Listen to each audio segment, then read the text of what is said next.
মাছের মেমোরি খুবই ক্ষণস্থায়ী, যার ফলে একই বড়শিতে একবার আটকা পড়ার পরেও বারবার ভুল করে আবার সেই বড়শির নিকটই আসে।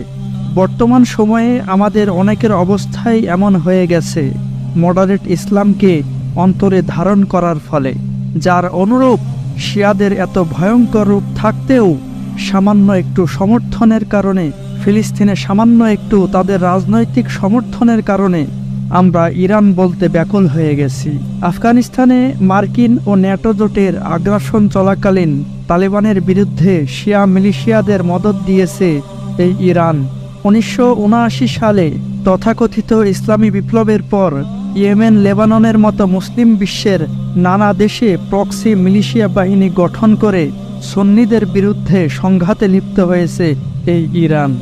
সিরিয়ান নুসাইরি শিয়া আসাদ রেজিমকে প্রায় 5 লক্ষ সুন্নি মুসলিম হত্যায় শুধু প্রত্যক্ষ ও মদতই দেয়নি, কেবল অর্থ ও অস্ত্র সহায়তা ও সৈন্য প্রেরণই করেনি, বরং সিরিয়ায় মুসলিমদের গণহত্যায় পুরো দমে চালাতে তাদেরকে সহায়তা করেছে এই ইরান।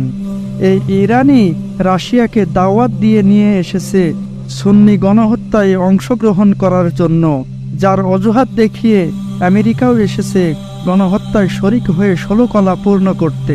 কতটা ভয়াবহ ছিল ইরানি মদদে সিরিয়ার মুসলিমদের উপর চালানো সেই গণহত্যা, তার কিছু দৃশ্য আপনারা ভাইদের ফ্রন্ট থেকে সংগ্রহকৃত ভিডিও থেকে দেখে আসতে পারেন।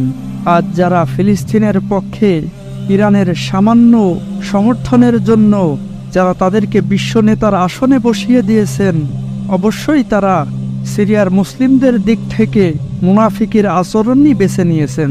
আরাকান কাশ্মীর, ফিলিস্তিন, পূর্ব তুর্কিস্তান ও সিরিয়া সহ সর্বত্রই চলছে জালিমদের অবিরাম জুলুম ও আগ্রাসন। এসবের মধ্যে দীর্ঘ 1 দশক ধরে সিরিয়ার মুসলিমদের উপর চলছে নুসাইরি বাশার আল আসাদের শিয়াজোট ও সন্ত্রাসী রাশিয়ার আগ্রাসী হামলা।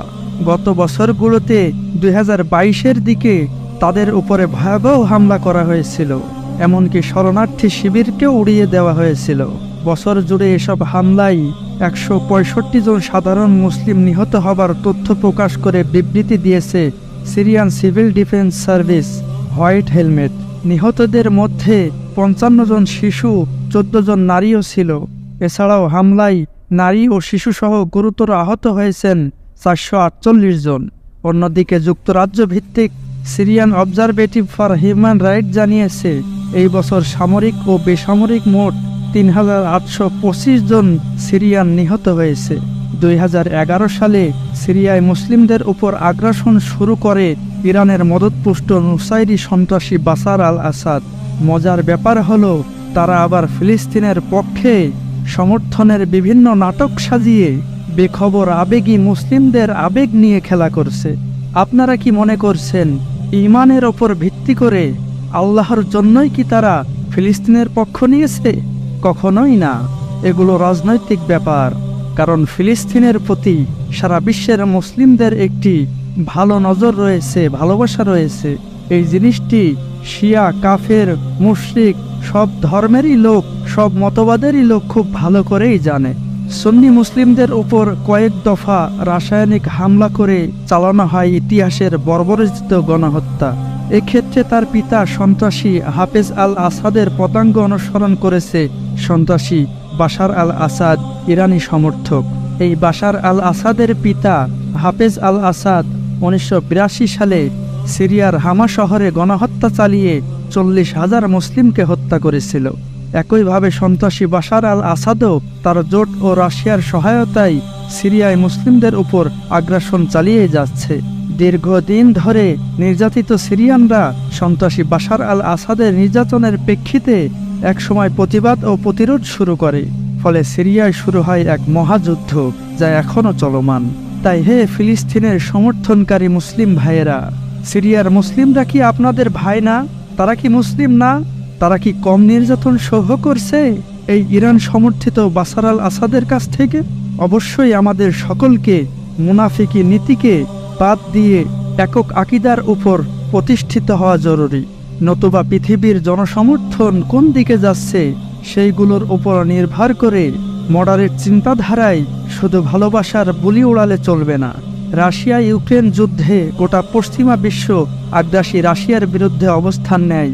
একই রাশিয়া সিরিয়ায় আগ্রাসী হামলা চালিয়ে লাখ লাখ বেসামরিক মানুষকে হত্যা করছে, কিন্তু দালাল জাতিসংঘ ও মানবাধিকারের ধ্বজাধারী পশ্চিমা মিডিয়ারা, এই পশ্চিমা সংস্থারা সিরিয়ার বাশার আল আসাদ ও রাশিয়ার বিরুদ্ধে কোনো পদক্ষেপ নেয়নি, বরং সিরিয়ায় আন্তর্জাতিক সন্ত্রাসীরা নিজ নিজ স্বার্থে একক পক্ষে অবস্থান নিয়ে নিজেদের প্রক্সি যুদ্ধে অবতীর্ণ হয়েছে।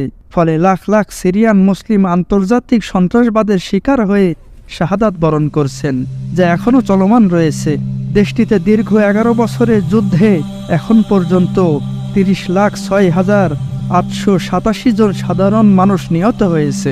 হে মুসলিম ভাইয়েরা, এই 30,06,887 জন মুসলিমের কি কোনো মূল্য নেই আপনাদের কাছে? এই 30 লক্ষ মুসলিমের থেকে কি ইরানের এক কাফের নেতাই আপনাদের কাছে বেশি প্রিয় হয়ে গেল, যারা তাদের দেশের আভ্যন্তরীণ রাজনীতিকে টিকিয়ে রাখার জন্য ইসরায়েলে লোক দেখানো আক্রমণ করেছে? এই শিয়াদের ব্যাপারে আরও জানতে ডিসক্রিপশনে আমি একটি ভিডিওর লিঙ্ক দিয়ে দিলাম। জাতিসংঘের এক প্রতিবেদনে এ তথ্য জানা যায়। প্রতিবেদনে আরও বলা হয়, দীর্ঘ যুদ্ধে সিরিয়ায় প্রতিদিন গড়ে 84 জনের মৃত্যু হয়েছে। এর মধ্যে নারী ও শিশুও রয়েছে। তবে প্রকৃত মৃত্যুর সংখ্যা আরও বেশি হবে, কারণ এ হিসেব করা হয়েছে কেবল যুদ্ধে সরাসরি যারা মারা গেছে তাদের উপর ভিত্তি করে। এছাড়াও যুদ্ধের ফলে মিলিয়ন মিলিয়ন সিরিয়াবাসী বস্ত্রচ্যুত হয়ে শরণার্থী শিবিরে মানবতার জীবন কাটাচ্ছে। সিরিয়ায় দীর্ঘ 11 বছর ধরে যুদ্ধে এত প্রাণহানির পরেও কথিত আন্তর্জাতিক সম্প্রদায় এখন পর্যন্ত কোনো সমাধানের উদ্যোগ নেয়নি। এ থেকে এটা প্রতীয়মান হয় যে সিরিয়ায় 30 লক্ষ নয়, যদি 30 কোটিও মানুষ নিহত হয়, তবু আন্তর্জাতিক সন্ত্রাসী ও শিয়া জোটের আগ্রাসী মনোভাব কিঞ্চিত পরিবর্তন হবে না। আর না জাতিসংঘ বা এই ধরনের কোনো সংস্থা মুসলিমদের মুক্তির জন্য কাজ করবে। এ অবস্থায় মুসলিম জাতিকে নববী সুন্নাহ অনুসরণ করে নিজেদের মুক্তির লড়াইয়ে নিজেদেরকে সামনে বাড়তে হবে। মাজলুম মুসলিমদের মুক্তির জন্য নববী সুন্নাহ অনুসরণের কোনো বিকল্প পন্থা নেই। কারা এই নুসাইরি? কট্টর বাতেনি এক ফেরকারই নাম নুসাইরি। হিজরি 3য় শতাব্দীতে শিয়া দ্বাদশ ইমামিয়াহ থেকে তাদের উৎপত্তি। ইসলামী আকিদার অন্যান্য সত্যদের ন্যায় নুসাইরি সম্প্রদায়ও মুসলিমদের উপর বিপর্যয় ও অনিষ্টের চেষ্টায় সবসময় লিপ্ত থাকে। মুসলিমদের ক্ষতি করার কোনো সুযোগ তারা হাতছাড়া করে না। তারা মুসলিমদের উপর নির্দয়ভাবে নির্যাতন করে। তারা বিশ্বাস করে যে এজন্য তাদেরকে অধিক সওয়াব দেওয়া হবে। তারা এটা মনে করে যে এক্ষেত্রে নির্যাতনে যার ভূমিকা যত বেশি, তার সওয়াবও তত বেশি হবে। যুগে যুগে মুসলিমদের প্রতি তাদের আচরণ ও বিদ্বেষ থেকে এসব বিষয় স্পষ্ট যে বাশার আল আসাদ ও তার গোষ্ঠীর লোকেরা, এরাই হলো নুসাইরি শিয়া। এরা হাসনা আশরিয়াহ শিয়াদের একটি উপগোষ্ঠী, যাদেরকে ইরানি শিয়ারা পূর্ণ সমর্থন সহায়তা দিয়ে সিরিয়ার মুসলিমদের উপর গণহত্যা চালিয়েছে। নুসাইরি সম্প্রদায় সবচেয়ে খারাপ শিয়া সম্প্রদায়। পেশাগতভাবে এরা হচ্ছে গুপ্ত আঘাতক দল। এই গোষ্ঠীর ধর্মবিশ্বাসও বড় বৈচিত্র্যময়। তারা যে ধরনের নামাজ পড়ে তাতে সেজদা নেই। এরা মূর্তি বা বন প্রকৃতির পূজা করে। তাদের ধর্মের প্রবর্তক মুহাম্মদ ইবনে নুসাইর আন নুমাইরি ছিল অগ্নিপূজক। সে ইয়াহুদি, নাসারা, হিন্দু ও অন্যান্য জড়বাদী ধর্মের পণ্ডিত ছিল। এসব ধর্মমতের সংমিশ্রণে সে একটি নতুন ধর্ম প্রবর্তন করে, যার নাম হলো নুসাইরিয়াত। আলী রাদিয়াল্লাহু তাআলা আনহুকে এরা ইলাহ মনে করে। আলী রাদিয়াল্লাহু তাআলা আনহু এর দিকে সম্পৃক্ত করে এদের আলাবিও বলা হয়। নুসাইরিদের আকিদা বিশ্বাস অত্যন্ত জঘন্য পর্যায়ের। ইতিহাসে দেখা যায় নুসাইরিরা তাতারি ও ক্রুসেডারদের সাহায্য করেছে, ইসলামী খেলাফত ব্যবস্থা ধ্বংসে ইন্ধন জুগিয়েছে এবং নির্বিচারে মুসলিম নারী, পুরুষ ও শিশুবৃদ্ধদেরকে হত্যা করেছে। বর্তমানকালে সিরিয়ায় যে যুদ্ধ চলছে তাও নুসাইরি তথাকথিত আলাবি ও আহলে সুন্নতের মধ্যকার একটি ভয়াবহ যুদ্ধক্ষেত্র। এই যুদ্ধে ইরান শিয়া হওয়ার কারণে তার মিত্র বাশারের পক্ষ নিয়ে তাকে সর্বোত্তমভাবে সাহায্য করছে। এই পর্যন্ত বাশার প্রায় 60 লাখ লোককে হত্যা করেছে। সিরিয়ানদের বিরুদ্ধে যাবতীয় অস্ত্র ব্যবহার করেছে ইরানের মদদে। এমনকি নিষিদ্ধ ঘোষিত অস্ত্রগুলোও ব্যবহার করেছে। তাদের হাত থেকে আবাল বৃদ্ধ বনিত কেউই রেহাই পায়নি। তাদের দ্বারা মসজিদ মাদ্রাসা সবই ধ্বংসস্তূপে পরিণত হয়েছে। মানবিকতা যেন বর্তমান সিরিয়ায় সেনাবাহিনীর কাছে অপরিচিত জিনিস। বর্তমানে শিয়াদের কোন গ্রুপটা মুসলমান, তারা পৃথিবীর কোন ভূখণ্ডে বসবাস করে, এই উত্তর অনেকেই জানতে চায়। আসলে মুসলিম রাষ্ট্রগুলোর মুসলিমদের মাঝে যেমন কাফের, মুমিন, সুন্নি, বিদাতি সব একাকার হয়ে গেছে, তেমনি শিয়াদের বিষয়টাও এমন। কোন রাষ্ট্রের সব শিয়াকে ঢালাওভাবে কাফের বলাও মুশকিল, তবে নেতা নেত্রীরা সাধারণত কাফের হয়ে থাকে। কারো কারো মতে শিয়াদের 20-এরও অধিক ফিরকা আছে। এখন কে কোন ফিরকায় বের করা মুশকিল। তবে এখানে মনে রাখতে হবে, কোন শিয়া রাষ্ট্র যখন মুসলিমদের বিরুদ্ধে যুদ্ধরত, তখন তার বিরুদ্ধে যুদ্ধ করা আমাদের দায়িত্ব। যেমন খারিজিরা যখন আমাদের বিরুদ্ধে যুদ্ধে আসে, তখন তাদের প্রতিহত করা আমাদের দায়িত্ব। আর যেসব শিয়া যুদ্ধ করতে আসে, স্বাভাবিক তারা মুমিন থাকে না, হয়তো তাদের মধ্যে আগে থেকেই কুফরি আকীদা বিদ্যমান থাকে এবং তাদের কথায় কাজে সেগুলো প্রকাশ হয়ে পড়ে, নয়তো কাফেরদের সাথে মিলে ইসলামের বিরুদ্ধে যুদ্ধ করা ইত্যাদি কারণে তারা কাফের হয়ে যায়। সংশয়টা থেকে যায় সাধারণ ও জাহেল শিয়াদের ব্যাপারে, যারা যুদ্ধে আসে না। এদেরকে সুনিশ্চিত কাফের বলা মুশকিল।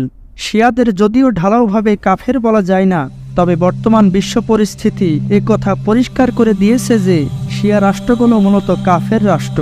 অন্যান্য 10টা কাফের রাষ্ট্রের মতোই তাদের সাথে আচরণ করা হবে। জনগণকে ঢালাওভাবে তাকফির করব না, হত্যা করব না, সেটা ভিন্ন কথা।